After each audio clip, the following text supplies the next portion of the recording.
What's up, everyone? I'm a 26-year-old amateur documentary filmmaker, and if you've been following my journey, you know we've already dug deep. First, into the truth behind the JFK assassination, and then into the shocking cover-up of RFK's murder. But today, we're stepping into the next chapter, a story the media buried even deeper. John F. Kennedy Jr. They called him America's Prince, destined to carry the Kennedy legacy back into the White House, until, just like his father and uncle before him, he was silenced. But was it really an accident?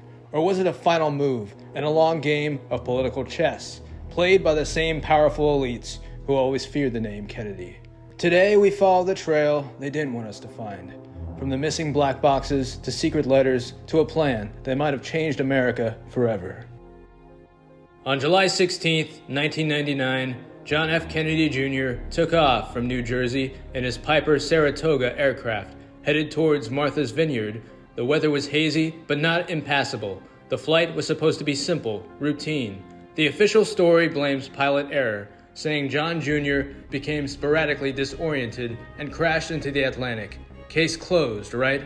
But not so fast. First, radar records show Kennedy's plane was flying level for most of the trip. No erratic behavior.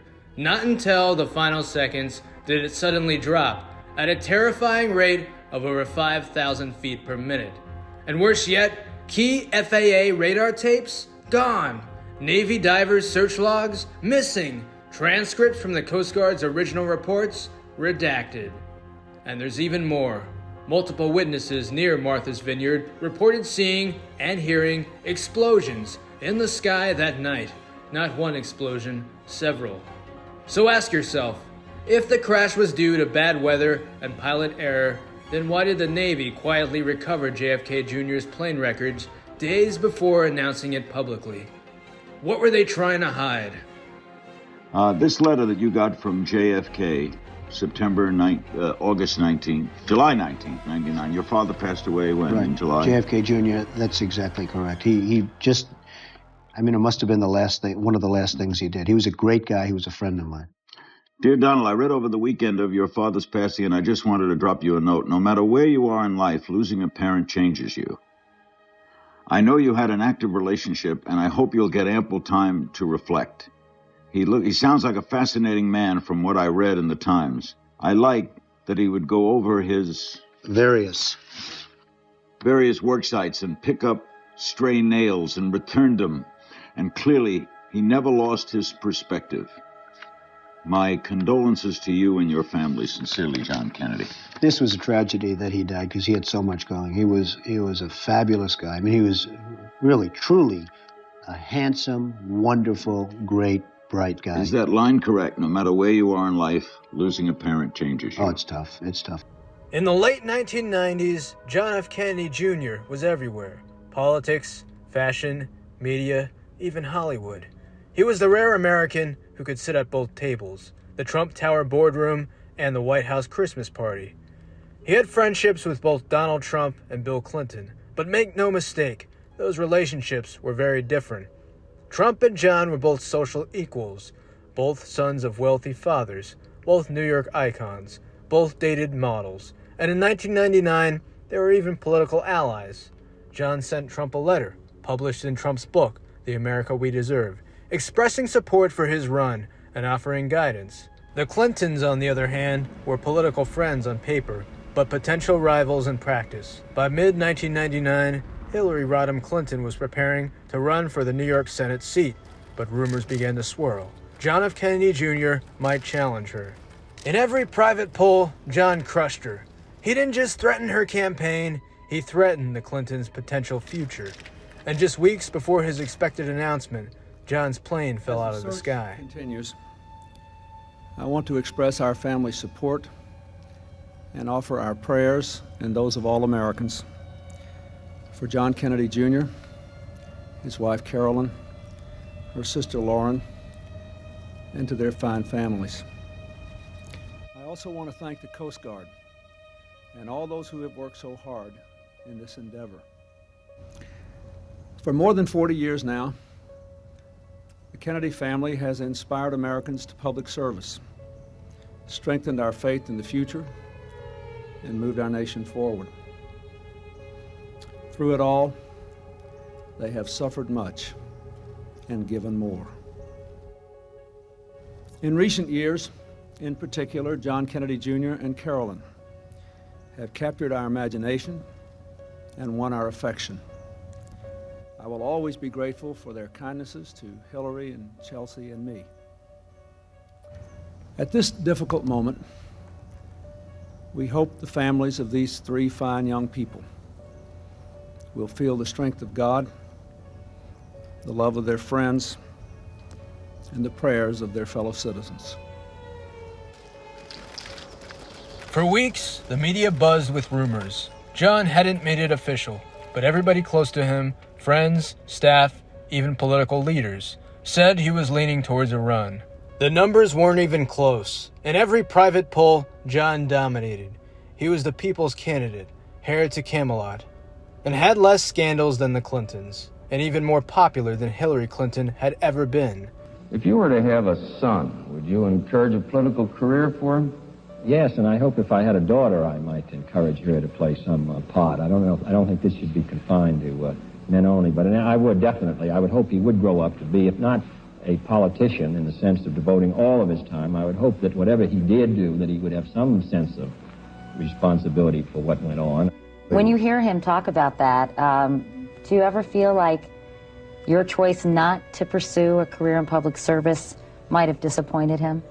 No, I can't imagine that he would have said anything different being asked that question under those circumstances. You know, he'd always said that he thought everyone should run for office.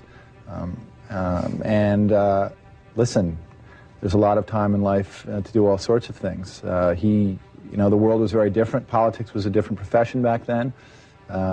There are other ways to contribute to the public discourse, we all want to do it in the way that participate in the way that we can. So you feel as if you are doing that with your magazine, in a way I guess that, so. I mean, you know, it's. Well, don't be modest. I mean, it's a political magazine. Yeah. You bring up various issues. Exactly, and I think everyone has to find their way into politics or any other professions on their own. Do it on their own speed and in their own way. Their own timetable. That sure sounds like you haven't given up the notion of maybe going into politics. Maybe not. Oh, come on, John. Hey, no one's ever asked me that question before. Really? Yeah. I know. I'm so original, aren't I?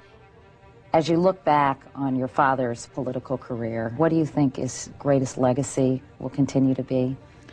What are you proudest of him as a son?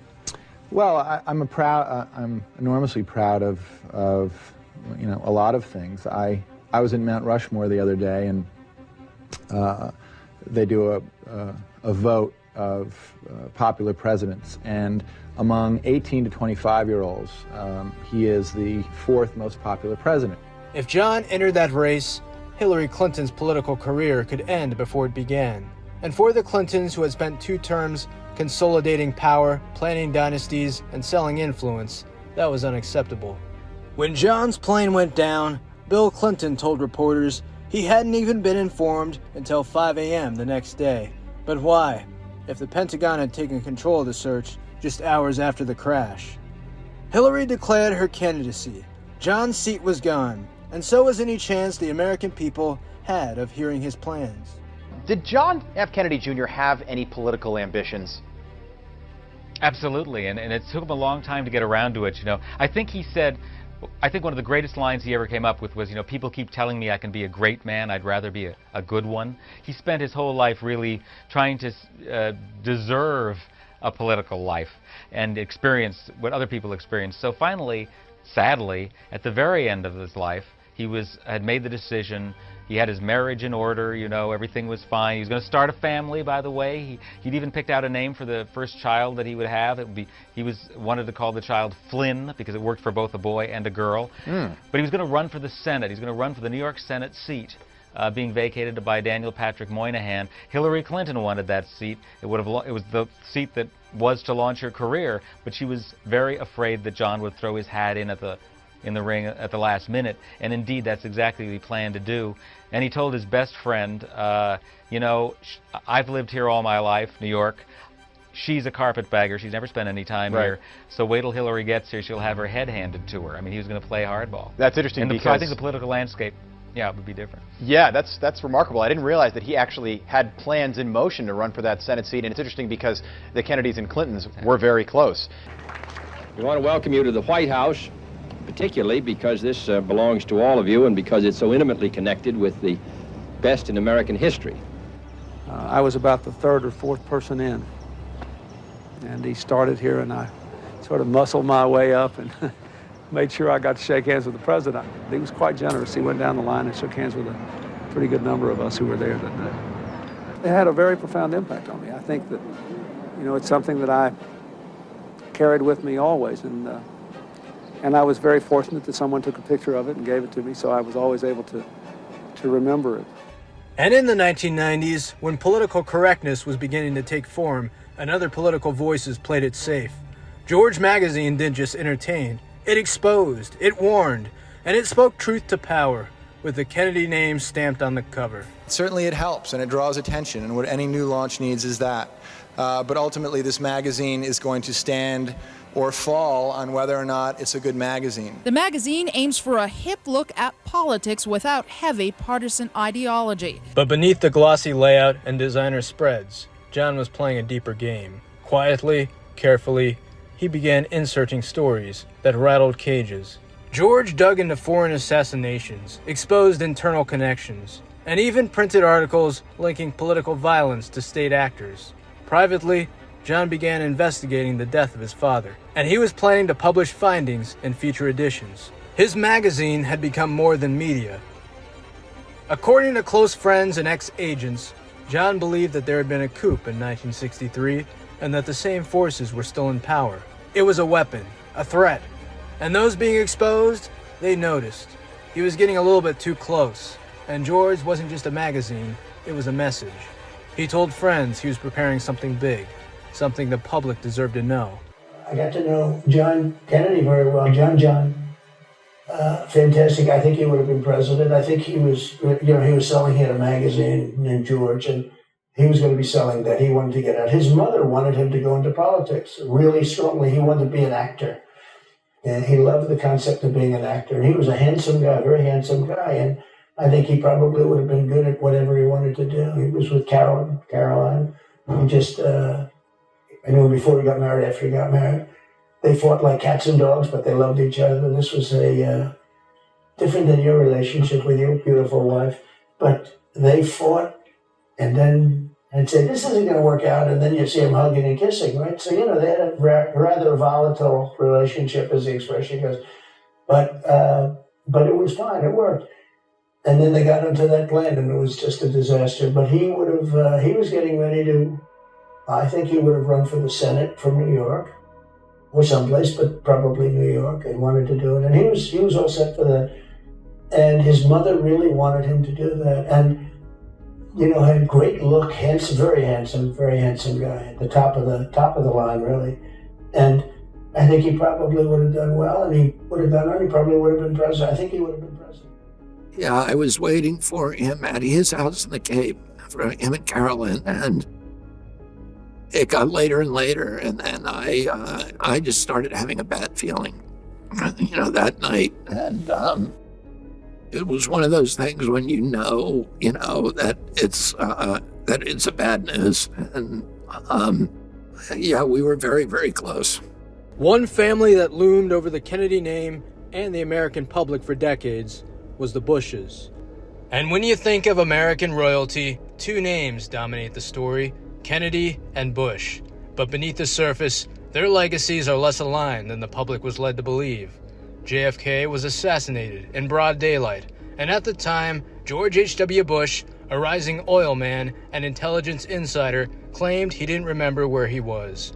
Odd, because years later, declassified memos showed a George Bush of the CIA was briefed on the assassination the day it happened, and some even believe he was featured in a photograph standing in front of the Texas Book Depository. Now fast forward to 1999. John F. Kennedy Jr., son of the slain president, was just about to step into the arena, and just like his father, he represented something that terrified the old guard. John wasn't just a magazine editor, he was a symbol, a son of promise, a public servant in waiting. He knew the Clintons, he knew the Bushes, He was even friends with Donald Trump, who later claimed John would have run for office and won. But then came the timing. In the summer of '99, Bush was quietly preparing his presidential run, and John, according to close friends, he was about to announce his candidacy, either for the Senate or for the presidency itself. But just like that, the son of America's fallen president was gone. His plane disintegrated in the waters off the coast, and the Bush campaign soared, and the Clinton dynasty took root. But Camelot was over, at least for now. The Bush family and the Kennedys were never enemies in public, but behind closed doors, maybe they were just rivals in the same brutal, unseen war for power, legacy, and survival. After a deluded gunman assassinated President Kennedy, our nation turned to Gerald Ford and a select handful of others to make sense of that madness. And the conspiracy theorists can say what they will, but the Warren Commission report will always have the final definitive say on this tragic matter. Why? Because Jerry Ford put his name on it, and Jerry Ford's word was always good. And some even allege sightings of George H.W. Bush and Mossad figures at JFK Jr.'s airport. Overlaid documents from conspiracy books said witnesses placed George H.W. Bush, his son, George W. Bush, and covert operatives at the very airport where JFK Jr. stored his plane, days before the crash. A coincidence or a signal? A Kennedy once again crossing paths with a Bush and not surviving the encounter. For JFK Jr., life seemed to be following a script written by anonymous authors, a curious and ultimately lethal force guiding him to his untimely conclusion. Unknowingly, he was embroiled within a previously scripted role in an epic and unchangeable play with no understudy and no escape.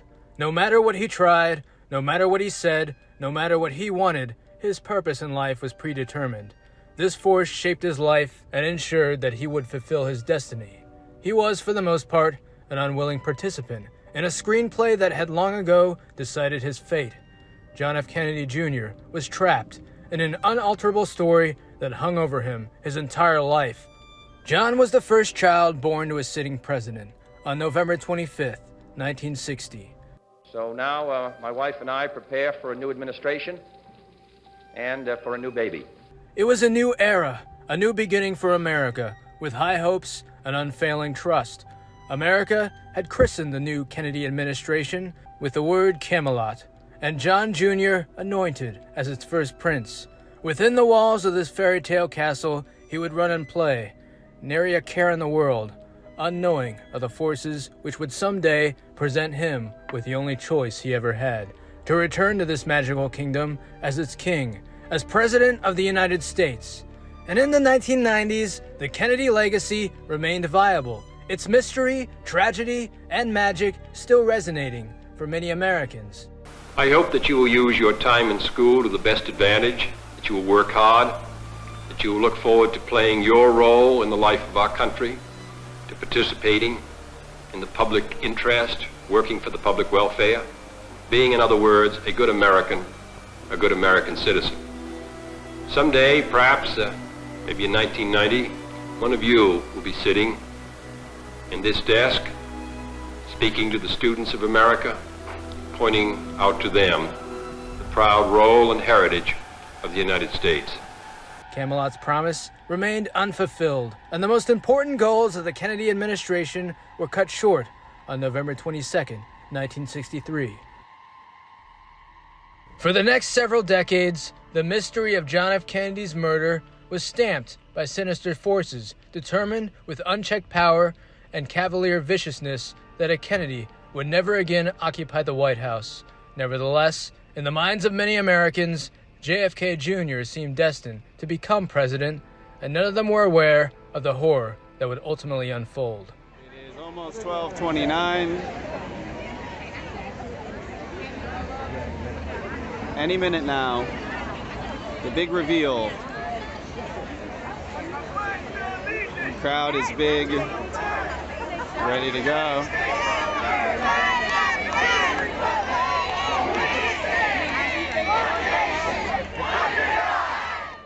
However, despite his cult hero status, JFK's ascent to the presidency was not without blemish. Jack Kennedy became president of the United States through collusion and fraud. This is irrefutable, a deal brokered with the devil. With the promise of unfettered access to the White House, Joseph P. Kennedy, his father, had enlisted the help of two notorious individuals, Chicago Mayor Richard Daley and Chicago Mafia boss Sam Giancana. In November 1960, the night of the election, while the votes of 69 million Americans were being counted, the presidency hung on the balance of votes from Illinois. According to Washington Post editor Ben Bradley, JFK placed a late-night call to family friend and mayor of Chicago, Richard Daley. When Daley answered the call, he addressed Jack as Mr. President and said, "With a little bit of luck and the help of a few close friends, you're gonna carry Illinois." Daley supplied 10,000 votes from Cook County, a ward he controlled. The votes were held back until needed, and as history would show, they were needed. The margin was razor thin, 8,585 votes going. Daley used all the tricks to add the required votes, tombstone names, and tallying votes from those who had once lived on the streets, bulldozed out of existence by city redevelopment. Crime boss Sam Momo Giancana had a great deal of political power in Chicago. He bragged to Judith Campbell, the mistress he shared with JFK, that if it wasn't for me, your boyfriend wouldn't even be in the White House. The Chicago Tribune stated that the election of November 8, 1960 was characterized by such gross and palpable fraud as to justify the conclusion that Nixon was deprived of victory. Even J. Edgar Hoover, longtime director of the FBI, complained to a friend and editor of Newark State Ledger that as far as he was concerned, Kennedy is not president-elect. Hoover complained that Eisenhower and Nixon had prevented him from opening an investigation into election fraud. Although Nixon knew the presidency had been stolen from him, to his credit, he would not challenge Kennedy. In his mind, America needed unification, and he chose the higher road, putting the welfare of the country ahead of his own personal gain. But life for JFK Jr. didn't begin easily. He was born prematurely, requiring Jackie to undergo a procedure. Like many premature infants, baby John had respiratory complications. He spent the first 6 days of his life in an incubator due to inflammation in his lungs membrane. His condition was listed as an undiagnosed respiratory ailment, and it could be due to JFK and Jackie Kennedy's amphetamine use. It's known that JFK was being injected with amphetamines throughout much of his life by his physician. But what about Jackie? According to New York Times bestselling author Christopher Anderson, Jackie was receiving the same treatment. In his book, The Good Son, Anderson recounts that during the inauguration balls following her husband's swearing in, Jackie had run out of energy and retreated to Queen's bedroom in the White House. Dr. Max Jacobson had been injecting JFK, Jackie, and several other members of the Kennedy inner circle with amphetamines. Oh, doctor, I wonder if you could send up a little extra medication. I gave it to Mrs. Lincoln. Did you get extra? Yeah, she has it on her desk. I see. We can get it up to you, up to your quarters? No, I'm in my office. Has she got it? Yes, she has. What about one of those blue pills? Oh, we can give her that too. Okay. She doesn't have that. I'll bring it right up. His use and addiction to amphetamines produced a well-known side effect, hypersexual arousal. This could certainly account for JFK's well-known affairs, like the one to Marilyn Monroe. It would also explain why he risked everything in pursuit of sexual gratification. For JFK, the drug took control of his senses and fueled his womanizing, risking his presidency, his family, and his reputation. It became such a problem that his brother Bobby was constantly covering up these messes. Even FBI Director J. Edgar Hoover, never a Kennedy fan, alerted Bobby on numerous occasions of the dangers and risks that Jack was taking. On several occasions, Jack had affairs with a glamorous Soviet agent and a mafia mistress.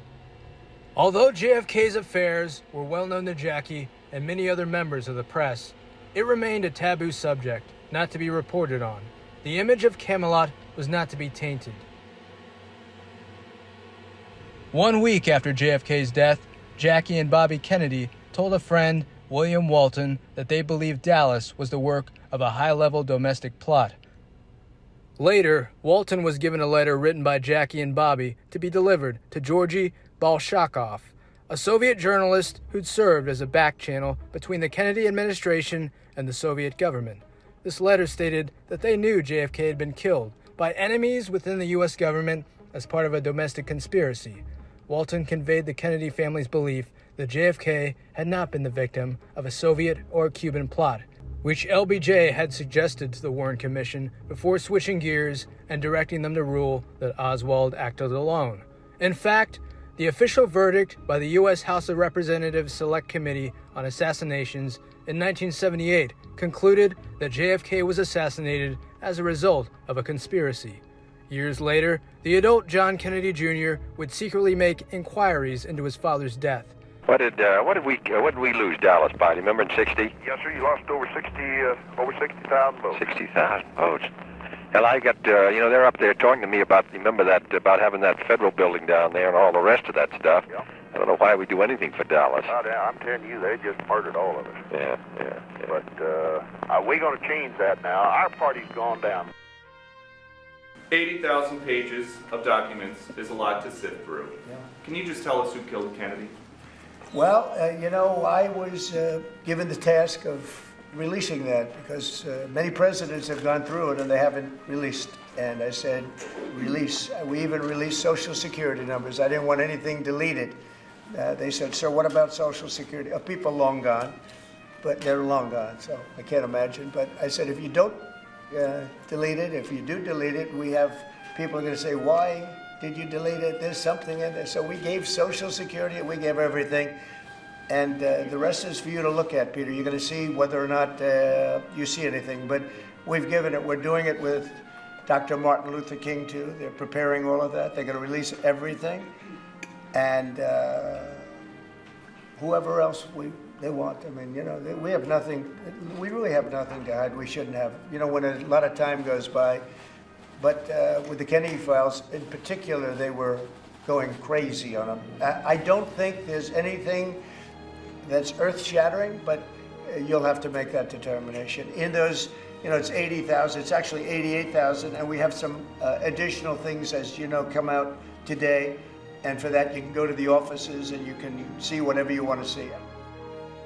Well, the day that my uncle was killed, the day my uncle was killed, I was picked up early. I was going to the Sidwell Friends School in Washington, D.C. with two of my siblings, or actually one of my siblings, Joe. We were picked up early from school that day, and as we were leaving school, there were flags in Washington, D.C. were being lowered to half-mast. Wow.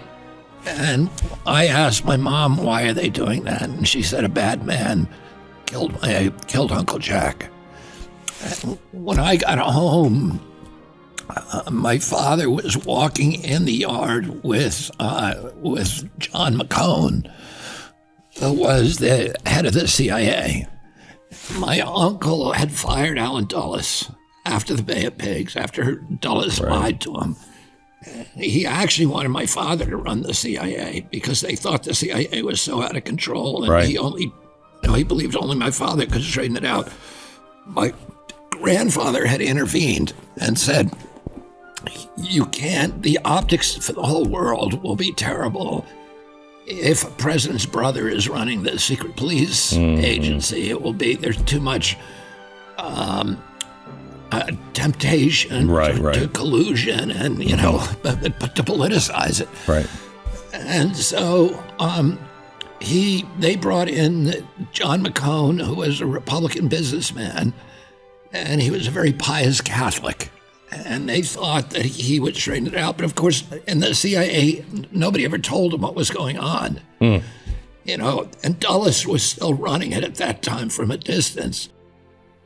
I don't think that even if you had 10 more commissions, you'd ever get away from the idea that maybe there was a plot. We just didn't find any traces of it. Here is the commission's report. I keep it sheeted by my right hand here, and here are the various volumes, 26 of them, and we put in that everything we thought was, the commission thought, was really important and really valuable to enable others to reach their own judgments. And we can't complain if some people didn't agree with us entirely. But here are the facts anyway. Some of the papers and some of the documents that are in the archives are there, but are withheld from public view by the FBI, the CIA, an organization with which you have some experience. Is there anything in those which years from now, when they may be released, will upset apple carts? Oh, no, I don't think so. No, I think everything that really is vital insofar as forming a judgment as to what really happened has been made available. And you're satisfied with the judgment? I am satisfied with the judgment, yes. I know of no new fact, no new evidence that has been presented. Many rumors, surely. Mr. Dulles, let me put some of the criticisms to you. Surely. Was it a hasty job? No, no. I don't understand where that came from. We had no time limit. Was it a shoddy job, a slipshod job? No, I don't think so. I think we examined all the witnesses that were available, whom we felt would add anything new. The differences inside the commission substantive, or were they on minor matters? Well, there were some rather substantive. For example, as has come out recently and as brought out in the report, Governor Connolly had certain rather strong views on certain points as to whether he was or was not hit by the same bullet that went through the president's throat. And there were certain points, but nothing that could not be resolved. When we disagreed, we indicated that there was some disagreement. Mr. Dulles, you say you welcome the criticism of the report. Would you welcome a reopening of the investigation into President Kennedy's death? Well, I don't see that if there isn't any new evidence to consider, that it would be very useful to do it, but that's beyond my ken. That's up to the President or others that the Congress possibly. I don't see that it's useful.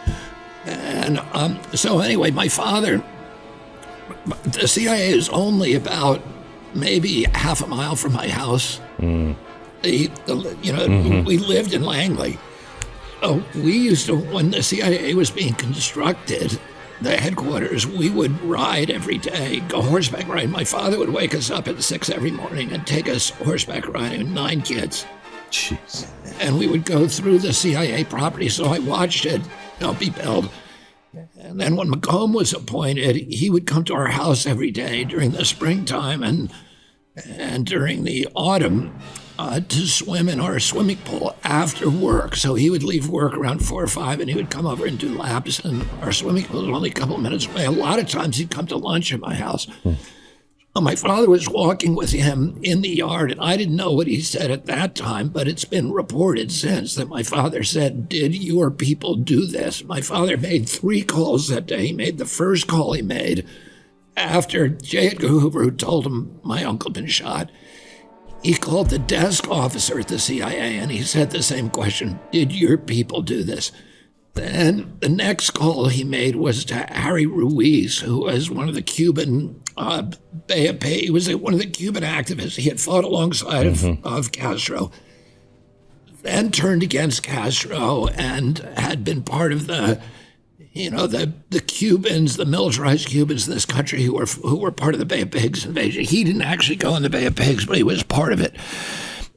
And he was very close to my father and remained loyal to him, even when many of the other Bay of Pigs Cubans had turned against him. And my father called him. He was at a hotel in Washington. And my father said to him, was it your people who did this? His first suspicion, it was the Miami Cubans who were affiliated with the CIA and who were very, very hostile to Jack and my dad. And because they believed that my uncle should have invaded in the Bay of Pigs, should have provided air support and then gone in and deposed Castro. And they felt he was a traitor. Some of them felt that he was a traitor for that. And then in '62, during the Cuban Missile Crisis, they wanted him to go in. And he had instead begun a process of détente with Khrushchev and with Castro. In fact, the day that my uncle was killed, he had an emissary meeting with Castro at Castro's summer house at Verdadero Beach in Cuba, outside of Havana, and talking about what, you know, the conditions would be to end the embargo to Cuba, which my uncle wanted to do. Wow. And so, but, you know, he knew there was tremendous hostility toward him in the Cuban community, among some members of the Cuban community, and that a lot of those people had been working with the CIA on the assassination programs against Castro, and that, you know, a lot of them were highly, highly militarized. They'd been in Batista's army. They were sharpshooters. There was all kinds of, you know, sort of highly militarized people who were capable of doing this. So I'm watching a show. It's just out on Netflix called The Octopus Murders. I don't know if you've heard of this, but it's another really bad period of the CIA, starting in the 1980s under Reagan, and killing, and you know, it's horrible what they were doing. Mainly like Operation Condor in Latin America, and Sandinistas. Yes, but it's much deeper than that. It now seems. You know, after the 60s, we had the Church Commission. Then the 80s, we're seeing it again with Iran-Contra. We're seeing it now. Is there a way to bring the CIA, NSA, NSC, all of it under control?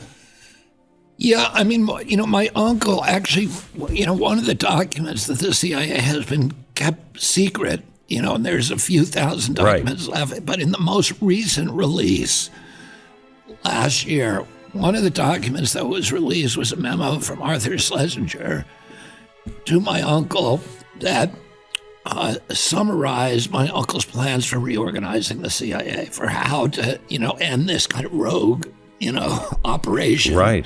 And my father, a week before he died, my father was asked by Pete Hamill, who was a famous New York kind of street reporter, you know, and very close to my father. He was a high school dropout who'd become this, you know, incredible reporter, important reporter in New York. And Hamill asked my father, they were on a bus in California campaigning, and Hamill asked him, what are you going to do about the CIA? And my father essentially paraphrased what this earlier memo said, which is that he was going to separate the plans division, which is the dirty tricks division, from the espionage division. And those are the two main functions of the CIA. The espionage is what you want the CIA to be doing. That's information gathering and analysis, analytics. And the president needs that service. He needs to know what's happening around the world, what the ramifications of various decisions will be. And so that is necessary, and that was why the CIA was founded, to do that. But Allen Dulles very early on had changed the function of the CIA to allow it to do, you know, all these other malevolent tasks, which overthrowing governments, fixing elections, bribing public officials, all of the sort of dirty tricks. That's called the plans division. And my father had seen that tail, the plans division tail, was now wagging the espionage dogs. And the espionage division had become the servant to the plans division. And the espionage division's function was to provide tasks for the plans division to fix things in other countries, and then it served the function of justifying those and making sure none of the blowback was ever accounted for or weighed or measured or reported. My father saw that was catastrophic, and that the espionage division was enabling the plans division to do all this stuff and making sure they were never held accountable. My father wanted to break them up into two separate agencies. The espionage division would be looking over the dirty tricks division and saying, okay, what was the blowback? What, you know, if you ask the CIA, one of the greatest coups in their history, that's not a good word to use because it's not the actual word, but one of the greatest triumphs in their history was overthrowing Mohammad Mossadegh in Iran in 1953, and then the next one in 1954, they overthrew Jacobo Arbenz in Guatemala. Guatemala has never recovered. It's got the highest murder rate in the hemisphere. It's, got terrible poverty. It never recovered from that. Iran has never recovered from the overthrow of Mossadegh. The problems we're having in Iran today, and the problems that go to Gaza and Iraq and everything else, all come from that overthrow. We took the first democratically elected president in the 4,000 history of Iran, and who would love the United States, and he loved us. And Churchill tried to overthrow him first, and his advisors said to him, they threw out the British embassy closed, and his advisor said to him, you should throw out the United States too, because they're part of it. And he said, no, the United States would never do that. The United States is a colonial nation, and they stand up for democracy, and they believe in us. And that was when Truman was president. But as soon as Eisenhower came in, and Eisenhower kind of, had this relationship with Dulles, where Dulles became very powerful. The media called him America's crown prince, born into tragedy, raised in a glass house, and somehow John F. Kennedy Jr. still grew up with a dream bigger than Camelot. John had two great loves, the stage and public service. He could have been a Hollywood star, acting in Shakespeare plays at Brown University, secretly training with Peter Lawford, one of the Rat Pack legends. But Jackie Kennedy, his mother, shut that dream down. You're your father's son, she told him. You have a legacy to uphold. Acting was beneath a Kennedy. John gave up his dream. He gave up acting for law school, and he gave up flying, his true passion, because Jackie had nightmares about it. By the late 1980s, America saw something new. John F. Kennedy Jr. wasn't just a Kennedy, he was the Kennedy. When he introduced Ted Kennedy, his uncle, at the 1988 DNC, it was obvious. This wasn't just nostalgia, this was the rebirth of hope. But fame is a brutal machine. Every failed exam, every new girlfriend, and every stumble was headline news. And in 1991, when his cousin, William Kennedy Smith, was charged with rape, John was caught in a nightmare. John believed Willie was guilty, but powerful forces leaned on him, pressured him, and blackmailed him to stand by family. And it was always a Kennedy family code that loyalty went over truth, and it tore John apart inside. Then came Carolyn Bessette, the woman who finally captured America's most eligible bachelor's heart. But before they could build a new life, another loss shook John's world.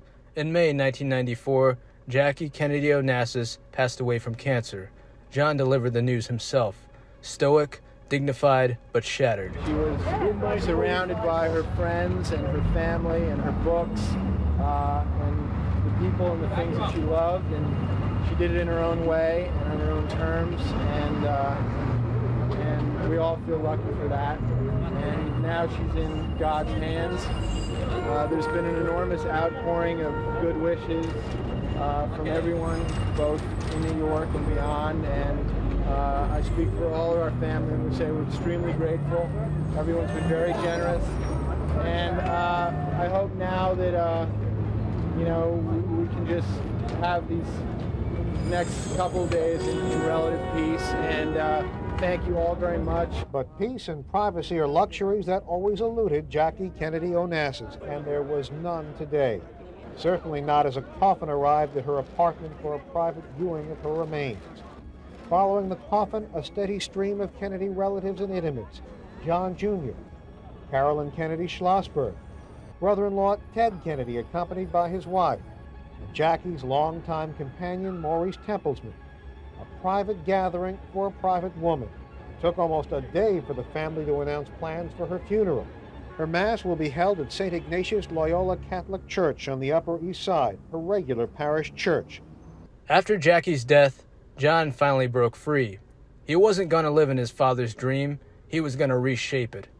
He created George Magazine, a bold mashup of politics, pop culture, and celebrity gossip, a new kind of American dialogue. Some even say the name was inspired by George H.W. Bush. He wanted to inspire a new generation. He wanted to make politics cool again. He wanted more influence, and he wanted to make service matter again. For the first time in his life, John was finally standing in the sunlight on his own terms. JFK Jr. wasn't just trying to be a celebrity. He was building a platform, a real one that mixed the flash of Hollywood with the hard truths of Washington. He was changing the game. He was asking the real questions. And George magazine wasn't just selling gloss and glamour, it was challenging the powerful elites. But behind the scenes, John was growing restless. The more he learned, the less he liked.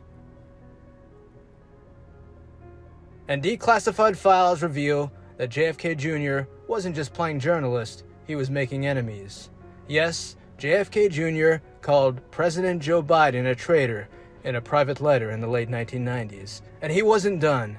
John sent another letter, this one to a rising real estate titan in New York City, Donald J. Trump. And in Donald Trump's 2000 book, The America We Deserve, which I have an audiobook on my YouTube channel of, he said this: "Dear Donald, keep fighting. America deserves better leadership."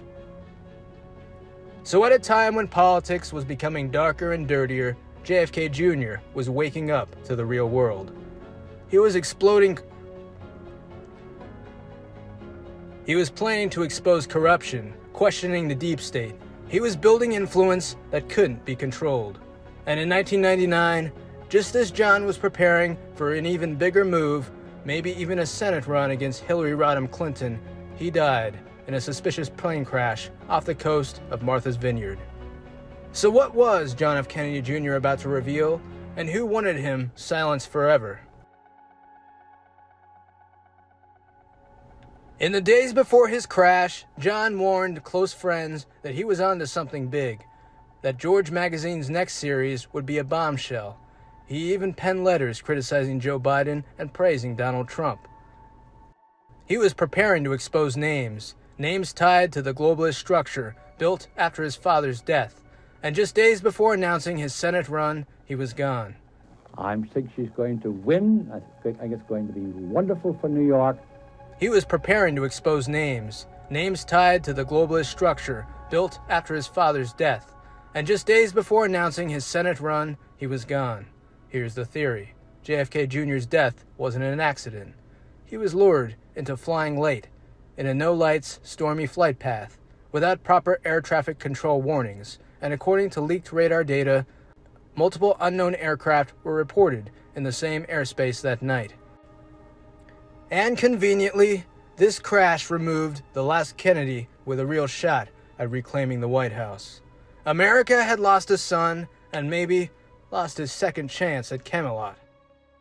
And what happened to your foot here? You're in a cast this evening. Yeah, I'm in a cast. I broke my ankle. I was playing sports, and first weekend of the summer, and I'm laid up for a couple weeks. So I guess we won't see you racing around the course tonight in a 328, will we? No, I asked them if they have any automatics, but... Now we're going to take a look at one of the most controversial subjects in this documentary, the Clinton connection, adoration turned tragedy. It's one of the most iconic photos of the 20th century. A young Bill Clinton, wide-eyed, hopeful, shaking the hand of President John F. Kennedy. He was only in high school then, and in that handshake, Bill Clinton found inspiration. He idolized JFK. He modeled his early political dreams after the Kennedys: youth, vigor, and hope. But by the late 1990s, those dreams collided with brutal political realities. George magazine even criticized Bill Clinton for his relationship with Monica Lewinsky. And Hillary Rodham Clinton, First Lady of the United States, was preparing to run for Senate in New York City, a seat that many insiders say was already promised to her.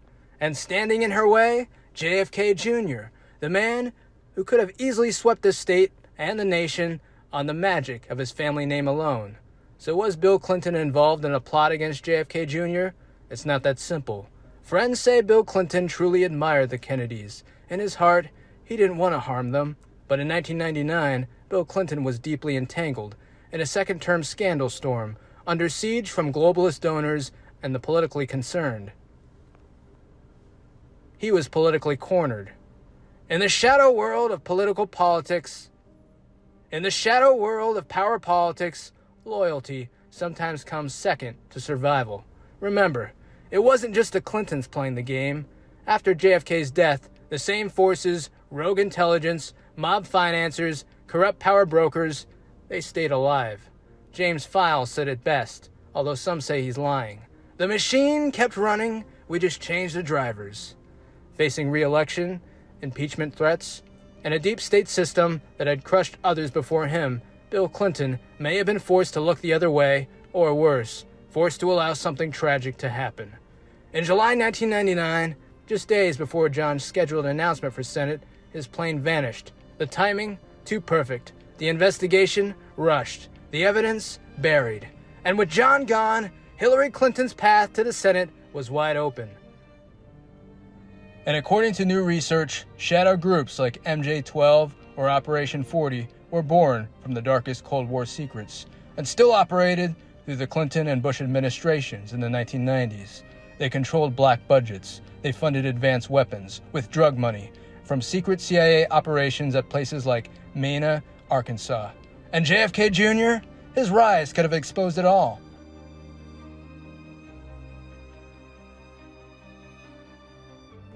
He had already begun using George magazine to hint at government corruption, to push for a new political revolution, just like RFK. And in the end, it wasn't just the Clintons or the Bushes who needed him silenced. It was the entire machine. Eyewitnesses, classified reports, FBI insiders all point to the same method.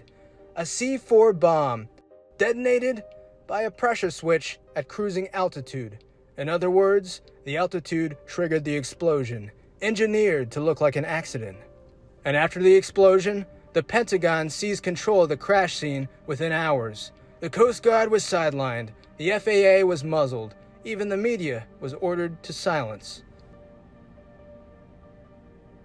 It was just enough to close the case quietly. John Jr. trusted America, trusted his own government, and trusted his friends. But he was betrayed by those he thought he could trust the most. The same forces that ended his father's dream in Dallas ended his life over the cold Atlantic. He wasn't just a magazine editor. He wasn't just a Kennedy. He was a real threat to the political machine, and they knew it. So who gained from John's death? Hillary Clinton took the New York Senate seat. George W. Bush took the White House, and the deep state, CIA, and MJ-12 kept their black budgets intact. And America lost its last best hope. JFK Jr. wasn't perfect. He didn't want to be a king. He didn't want to be a martyr. He just wanted to be a good man in a country that had forgotten what that meant. He carried the burden of a legacy soaked in blood. He dreamed of reclaiming Camelot, without the lies, without the murders, and without the corruption. But in America, in 1999, good men were still seen as threats. According to documents reportedly shown to George magazine before John's death, a file known as the Gemstone File exposed a chilling link placing George H.W. Bush in Dallas on the day of his father's assassination, not as a spectator, but as an asset. Former intelligence agents claimed George magazine had obtained this file, and that JFK Jr. was preparing to publish it. The issue never ran. Instead, 3 bodies vanished beneath the waves. The black box went missing, and witnesses went silent. Is it possible these authorities have been lying to us the whole time? And during its tenure, George was the most widely read political magazine in the U.S. In 2018, Christopher Fulton wrote in his book, The Inheritance, Poisoned Fruit in the JFK Assassination, that upon meeting JFK Jr., he said, "Mr. Kennedy, with all due respect, I knew I wanted to make this deal with you, that's why I'm here, but I'm not really entirely sure about why you want to interview me." JFK Jr. replied, "Because, Christopher, you are part of the chain of custody of material evidence in my father's assassination. The Inheritance is the story of how Christopher Fulton came to own the watch JFK was wearing when he was assassinated, and how owning the watch came to ruin Fulton's life because it was the last link to who actually killed Kennedy. President Kennedy was gifted a Cartier which shortly before his assassination he was wearing, and when he was murdered. The watch was then given to Bobby Kennedy along with other personal effects belonging to the president. Bobby entrusted Evelyn Lincoln, the president's personal secretary, with the Cartier watch, and a treasure trove of presidential personal items and files. She guarded them for many years until her death, and Christopher Fulton claims to have acquired the watch through a second party during the distribution of Evelyn's estate.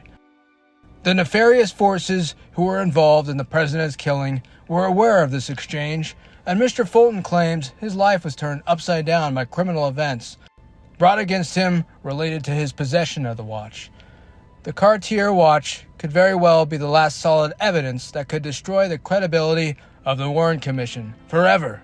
The watch would have been contaminated with the president's DNA when he was assassinated, and would have also held traces of mercury from the bullets that killed him, just like James Files said. Mercury is used in the manufacture of frangible exploding bullets.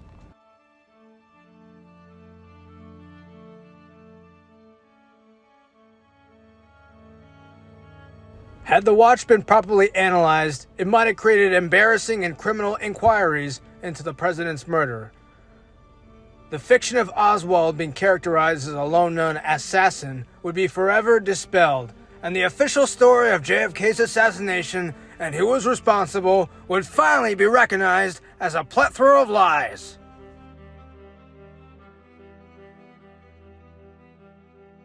And in his book, Mr. Fulton states the watch was sold to John Jr. through a private auction house, and that John had possession of the watch when he was murdered. In support of Mr. Fulton's story, the following excerpt was taken from Fox Business News. On the 20th anniversary of John's death, the gold Cartier watch was left to the Schlossenbergs. In fact, John was in possession of this watch. Now I want to take a look at some information regarding something called the Gemstone File. The Gemstone File is a conspiracy document attributed to Bruce Porter Roberts. In 1975, Stephanie Carabana published a skeleton key to the Gemstone File. The key is a synopsis of Roberts' documents that presents a chronicle of interlocking conspiracies, including claims that world events since the 1950s were shaped by suppressed information, the names of JFK's supposed shooters, and the connections between a number of political assassinations, which occurred within a relatively short time frame. Authors Jamie McCoshy and Robin Tudge called the book The Ultimate Original Mega Conspiracy Theory.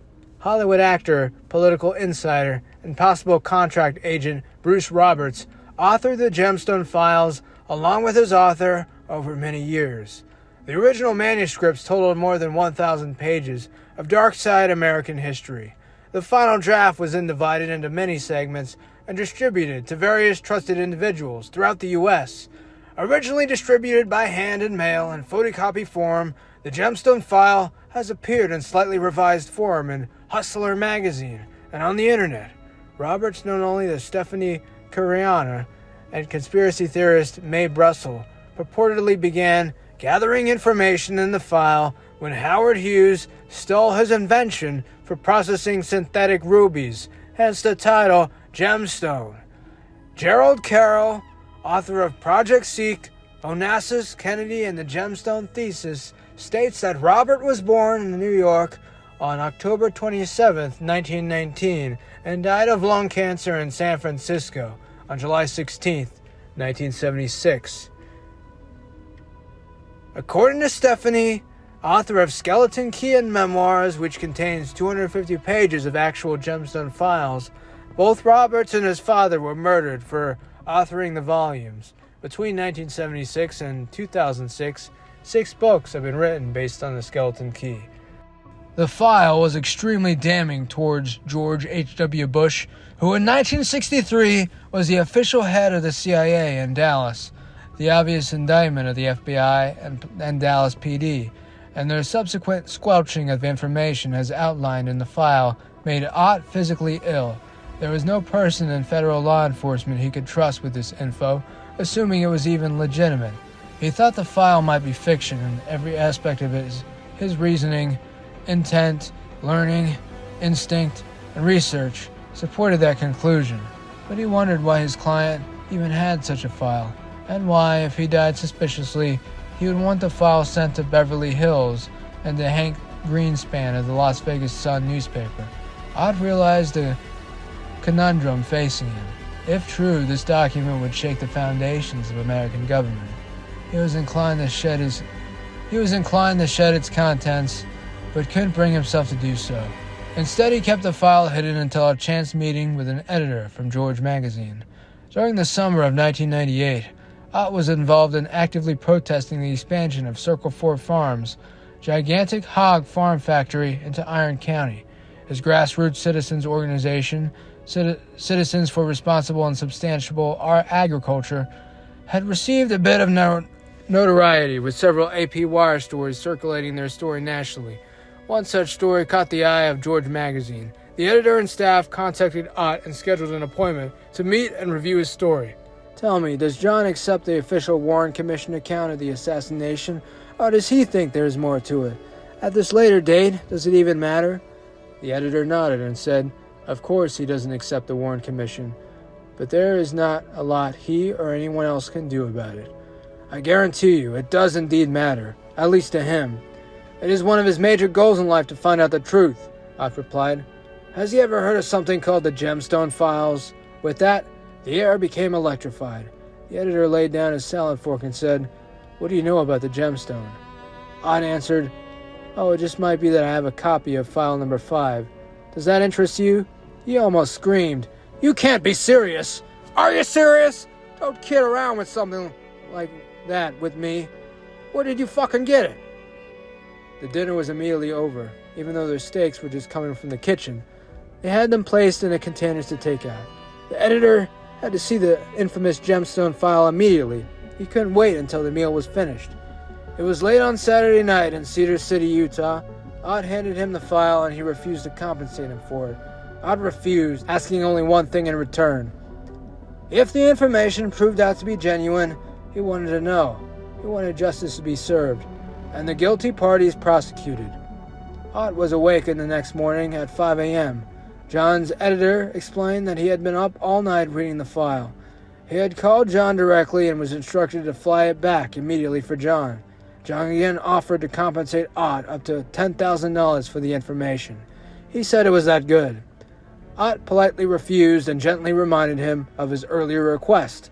For him, that would be payment enough. The rest of 1998 went by quickly. The national political stage was being set. George H.W. Bush was seeking to secure the nomination to run against Vice President Al Gore. And on July 5th, 1999, Ott's home phone rang. His wife Joan answered it and said, True, it's for you. As he answered, a very polite, masculine voice on the other end said, Hello, True Ott. Do you have a moment to speak? This is John Kennedy calling. Ott immediately asked him to hold and went to the privacy of his home office to take the call. After a few minutes of small talk, he told Ott, Well, I understand that you want to know what I think of your file. I want you to know that I've spent over 6 figures in private investigators to verify its contents. I can say to you, without hesitation, that its contents are indeed factual. As a matter of fact, because of this file, a federal grand jury will be convening within the next few weeks. It is my opinion, as well as my attorneys, that this federal grand jury will pass down an indictment against George Herbert Walker Bush for conspiracy to commit murder against my father, and will also indict others as the evidence unfolds. If George W. thinks he can run for dog catcher after this grand jury convenes and his father is indicted, he is sorely mistaken. Ott was thrilled.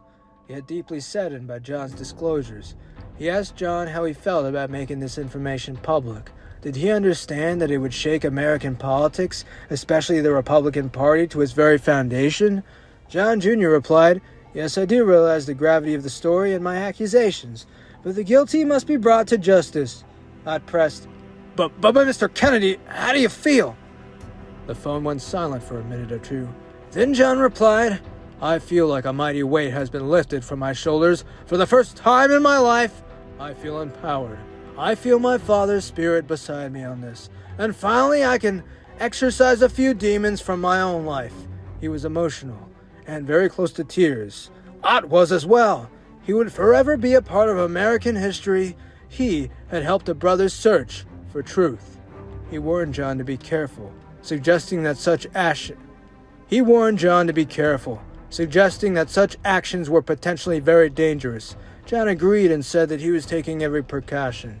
Then, in a quiet voice, he asked Ott for his banking account, wanting to wire $50,000 to Watt's account. Ott declined, saying, "Give it to charity. I don't think it is right to accept money for such a terrible, informative document.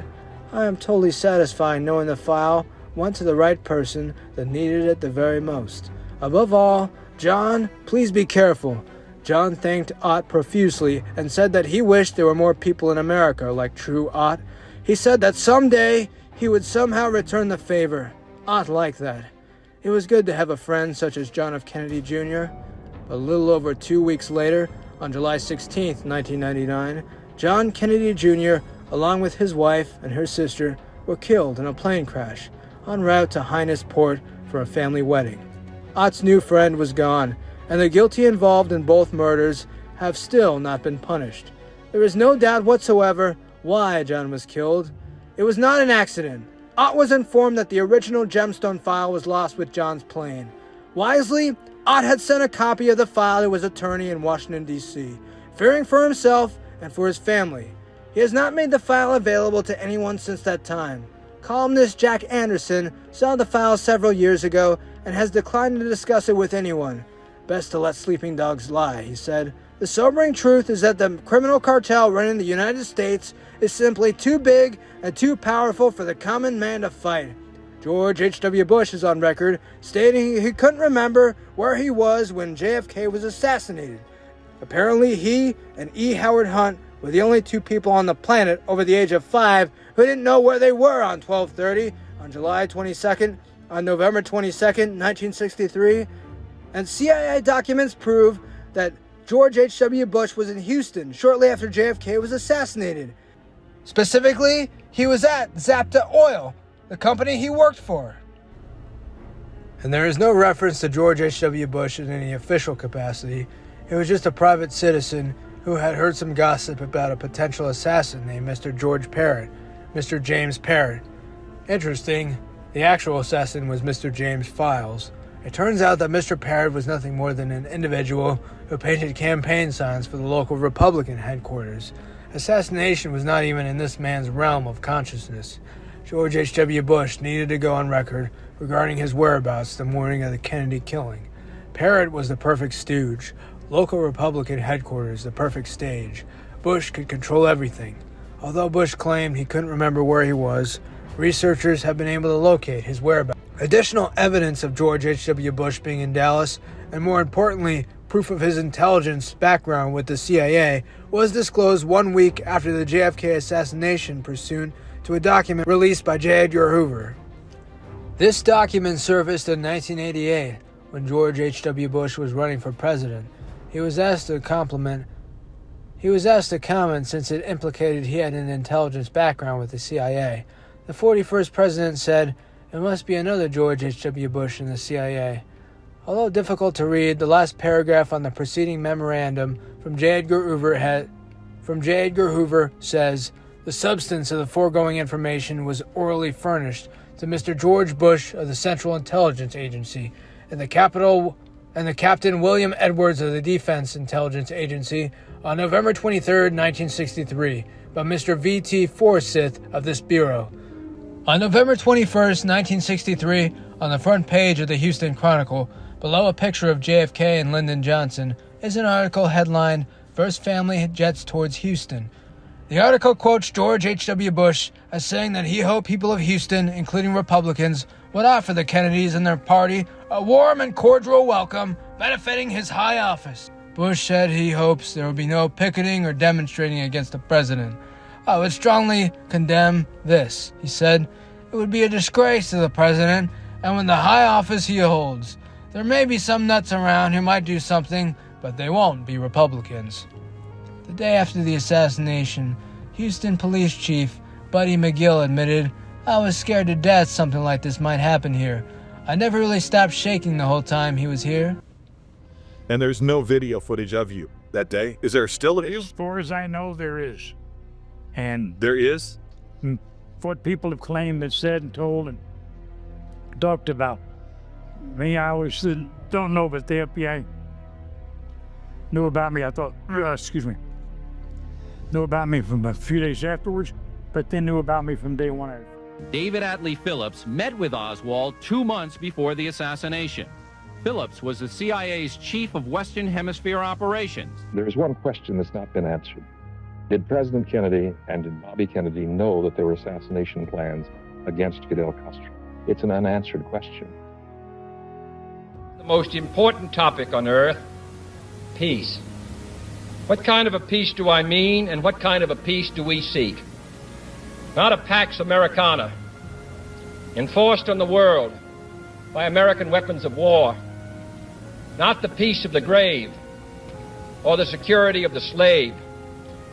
I am talking about genuine peace, the kind of peace that makes life on earth worth living. They never stop thinking about new ways to harm our country and our people, and neither do we. They're the kind that enables men and nations to grow and to hope and build a better life for their children. Not merely peace for Americans, but peace for all men and women. Not merely peace in our time, but peace in all time. Americans have known wars, but for the past 136 years, they have been wars on foreign soil, except for one Sunday in 1941. I speak of peace because of the new face of war.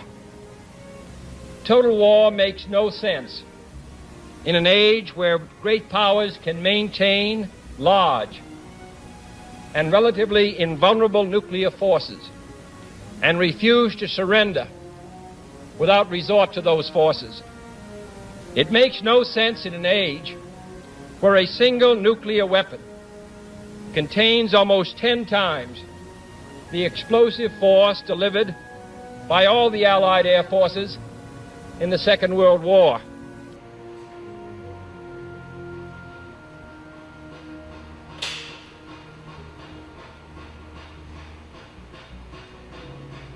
Russian, grab the next one. Grab the. It makes no sense in an age when the deadly poisons produced by a nuclear exchange would be carried by wind and water and soil and seed to the far corners of the globe and to generations yet unborn. Today, the expenditure of billions of dollars every year on weapons acquired for the purpose of making sure we never need them is essential to the keeping of peace.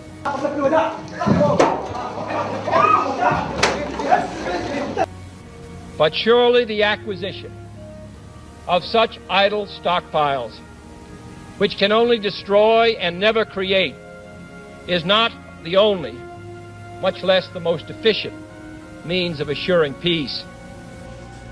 These demands are not open to negotiation or discussion. And towards freedom and peace here at home. First, examine our attitude towards peace itself. Too many of us think it is impossible. Too many think it is unreal. But that is a dangerous, defeatist belief. It leads to the conclusion that war is inevitable. By our will, by our steadfast determination, by our courage, we will prevail in the war, first war of the 21st century. I am not referring to the absolute, infinite concept of universal peace and goodwill, of which some fantasies and fanatics dream. I do not deny the value of hopes and dreams, but we merely invite discouragement and incredulity by making that our only and immediate goal. Let us focus instead on a more practical, more attainable peace. And it is true that much of the intelligence turned out to be wrong. As president, I'm responsible. Based not on a sudden revolution in human nature, but on a gradual evolution in human institutions, on a series of concrete actions and effective agreements which are in the interests of all concerned. There is no single simple key to this peace, no grand or magic formula to be adopted by one or two powers. Genuine peace must be the product of many nations. Think about this notion of a curse on the family. Teddy Kennedy once spoke about it in public. He did, and that was only 30 years ago, and we've seen other evidence of it. You know, you just have to think of, Peter, other families in American history, other famous families, who has had this kind of recurrent, horrible bad luck and tragedy. So did John uncover the final truth of his father's death? Was he preparing to name names and restart Camelot in a new century? We may never know the full answer, but in the long shadows cast by the Clintons, the Bushes, and an intelligence community built on silence, the Kennedy light still flickers, and truth doesn't drown. They buried the bodies, but they couldn't bury the questions. I think we just solved Kennedy.